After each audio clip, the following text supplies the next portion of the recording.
You're an adult now. Stop depending on your parents. You're only living here because you don't pay rent. Isn't it pathetic? We won't put up with it any longer. Leave immediately." Michael's voice was icy and cutting.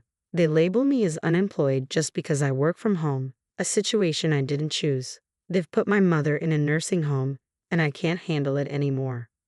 Karen chuckled, her gaze lingering on me with an unsettling curiosity. I couldn't fathom what was so amusing. "My name is Rachel. Until recently, I enjoyed tranquil days at my parents' home. The warmth of family gatherings was always a source of comfort. But everything changed one day due to an accident. My mother now relies on a wheelchair to go outside and needs a walker to move around the house. Despite the hardship, I've always admired her resilience in accepting this new reality. My father, Richard, had always been the steadfast pillar of our family. Despite his advancing age, he remained unwaveringly dependable, especially in supporting my mother. That's why I chose to stay home all this time to assist them. But everything changed abruptly when my father suffered a fatal heart attack. From that moment, our home fell into an even deeper silence. In that oppressive quiet, I felt lost and unsure of how to move forward. The news of his sudden death was a staggering blow to our family. My mother, Linda, was overwhelmed with grief, her sorrow evident as she wept uncontrollably until the funeral. Watching her in such anguish was heart-wrenching. As the eldest daughter, I was expected to fulfill the role of chief mourner, though traditionally it is the eldest son, Stephen, who would take on this responsibility. He dismissed the duty with a casual, "Let Rachel handle it," and avoided the task altogether. On the day of the funeral, I was too consumed by my responsibilities to grieve openly until my father's cremation. It was only at the crematorium, faced with the harsh reality, that I allowed my tears to flow freely. Lisa, Stephen's wife, observed my tears with a cold gaze and said, "Aren't you ashamed of crying so much as an adult?" Michael echoed her sentiment, adding, "It's pitiful. I wish you'd compose yourself." Despite their harsh words, I took my mother's wheelchair and guided her to a quieter corner away from the crowd.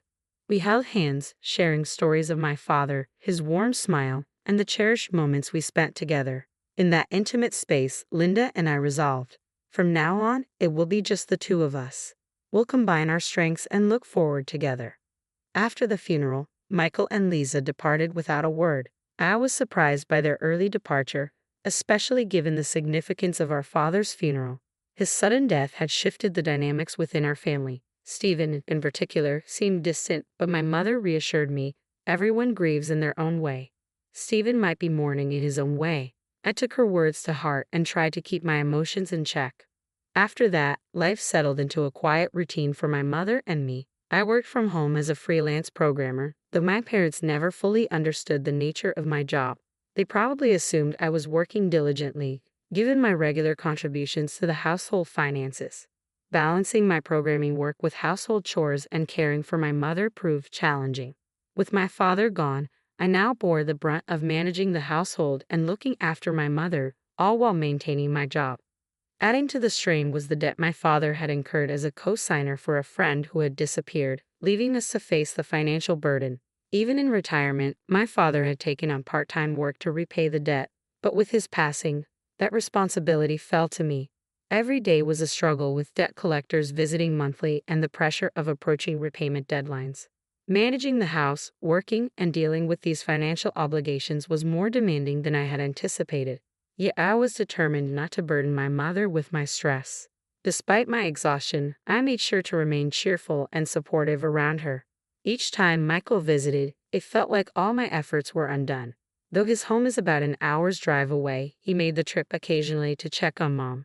However, his visits always seemed to come with criticism of my work. Still fixated on that keyboard job, he would sneer at my commitment to freelancing. "I've told you before, I'm making a decent living as a freelancer. Whether you approve or not, I'm charting my own course. Freelancing, honestly, just sounds like you're bragging," he would sarcastically remark. Michael was always seen as the ideal son, admired by everyone. Growing up, I was frequently compared to him, often just seen as Michael's sister. True to form, his visit began with petty criticism, but today he seemed to have something more serious to discuss with Mom. After a brief conversation, he quickly moved to her room. I was curious and discreetly watched what was unfolding. Inside, Michael, looking somewhat displeased, was expressing his concerns about my work. Isn't it because you've coddled Rachel that she hasn't taken on a proper job? Michael's voice was laced with clear dissatisfaction. Our mother, with a resigned expression, took a deep breath and replied, I may not fully understand the details of what Rachel does, but I believe she's chosen her own path and is giving it her best. If she's content with it, that's what matters to me. Michael's displeasure was evident.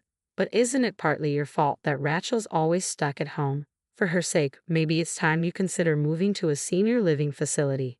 At that moment, I felt a strong urge to defend my mother and assert my own choices. I chose freelancing for its flexibility and my passion for programming. Being able to support and spend time with my mother were important factors, but they were not the sole reasons.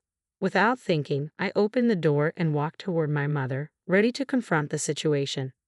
I want you to know, Mom, that I didn't choose this path because of you. I chose this job because it's the right fit for me, I said firmly. Linda smiled, her eyes full of appreciation. I know you didn't choose this just for me, Rachel. Catching Michael's surprised expression out of the corner of my eye, I continued, I've never seen you as a burden, Mom. My mother responded by gently squeezing my hand, and in that moment, I felt our connection strengthen more than ever. Rachel, thank you. I'm deeply grateful for all the care you've given me, but I wish you could have more time for yourself. Her words made tears well up in my eyes. Rachel, you're an adult. You should be exploring the world beyond this house. There's no need to be confined here, Michael said, his tone stern yet tinged with concern.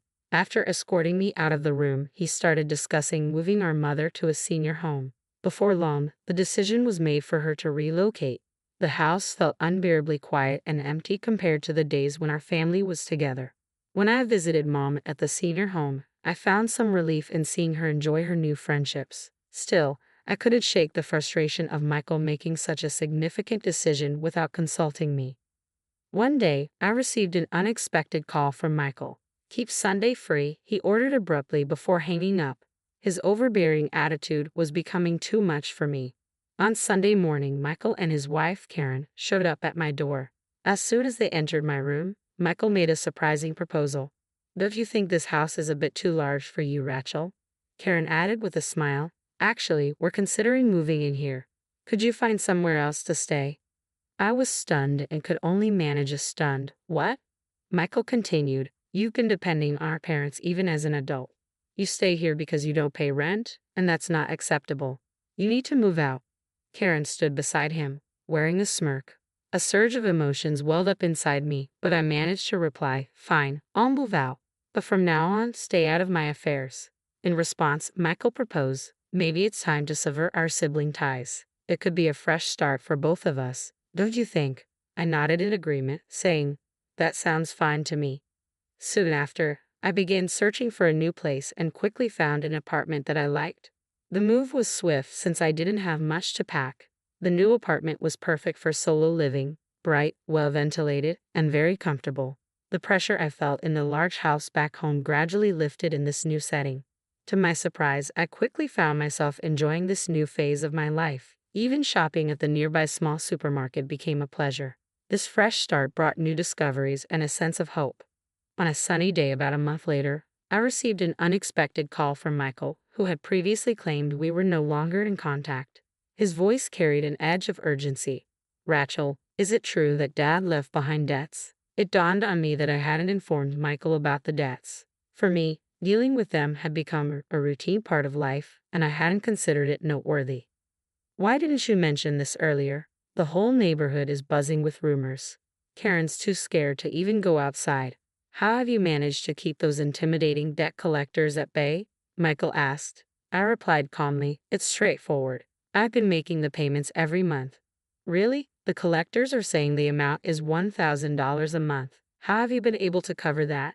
Well, it was tight, but my freelance work was doing well, so I managed. I worked hard to balance both the debt repayments and our household expenses, I explained. Michael, on the other hand, had a steady job at a large company but hadn't seen much career advancement or salary increase. I suspected that my income might be higher than his, and it seemed I was correct. Michael sounded desperate. Honestly, $11,000 is a bit too much for me. Can you help me out? He pleaded. I responded coolly, recalling our previous agreement. Remember, we severed our sibling ties. You'll need to discuss this with Karen and handle your own finances. Without waiting for a reply, I ended the call. Michael's calls didn't stop, and I had a sinking feeling that something significant had happened. The next morning, the doorbell rang. Peering through the peephole, I saw Michael and Karen, looking quite remorseful and holding a gift. Likely an apology. They had found my new address through Mom and had come over. I didn't open the door but spoke through the intercom. What brings you here? Tears welled up in Michael's eyes as he pleaded. I'm truly, deeply sorry. I don't have anyone else to turn to. Please help me. Karen stood beside him, her head bowed in apology. It was clear that Michael had made some poor investments and lost a substantial amount of money. Their plan had been to take over the family home, reduce living expenses, and use her father's inheritance to repay the debts. The entire scheme to move Mom to a nursing home and force me out of the house was Michael's idea. But instead of finding an inheritance, all they uncovered was a massive debt.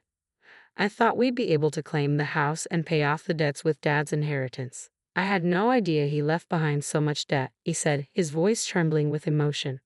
Remember, we agreed to sever our sibling ties. We're no longer family, I said coldly, dismissing them. If you continue to bother me, I'll have to involve the police. Their devastated expressions were evident, but their problems were no longer my concern. Later, while walking near my old home, I noticed that it was up for sale. Surprised, I spoke with a neighbor who mentioned ongoing disputes between Michael, Karen, and the debt collectors. It seemed they had vanished suddenly, likely due to their financial troubles. I hoped they found some measure of happiness wherever they ended up. Meanwhile, my own life was fulfilling. My work was busy and I enjoyed various delightful events, especially outings with friends from the tennis club and wonderful dates with a special someone I met there. I excitedly shared the news with Mom, saying, Mom, I've met someone. She beamed with happiness and said, as long as you're happy, I am too. Her words filled my heart with joy. I eagerly anticipate the future, walking alongside the person I've chosen to share my life with. The road ahead looks bright.